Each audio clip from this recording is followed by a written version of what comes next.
বিভিন্ন রাজনৈতিক দলের নেতা ও বিশিষ্ট ব্যক্তিদের সঙ্গে সেনা সদর দপ্তরে সেনাবাহিনীর প্রধান জেনারেল ওয়াকারুজ্জামান বৈঠক করছেন বলে জানা গেছে। বিভিন্ন রাজনৈতিক দলের নেতা ও বিশিষ্ট ব্যক্তিদের সঙ্গে সেনা সদর দপ্তরে এক বৈঠক চলছে। সেনাবাহিনীর প্রধান জেনারেল ওয়াকারুজ্জামানের সঙ্গে এ বৈঠকে অন্যদের মধ্যে ঢাকা বিশ্ববিদ্যালয়ের আইন বিভাগের অধ্যাপক আসিফ নজরুল ডাক পেয়েছেন বলে জানা গেছে। বাংলাদেশ সেনাবাহিনীর প্রধান জেনারেল ওয়াকারুজ্জামান আজ সোমবার জনগণের উদ্দেশ্যে বক্তব্য দেবেন। আন্তঃবাহিনী জনসংযোগ পরিদপ্তর আইএসপিআর থেকে বিষয়টি নিশ্চিত করা হয়েছে।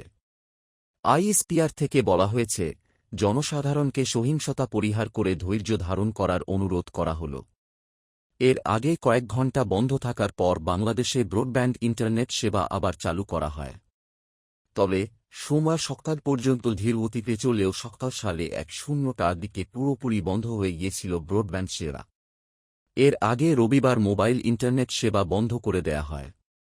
শনিবার বৈষম্যবিরোধী ছাত্র আন্দোলনের সরকার পতনের একতরফা দাবির পর থেকে কোটা সংস্কার আন্দোলন ঘিরে সৃষ্ট সংঘাতময় পরিস্থিতি আরও তীব্র হয়ে ওঠে।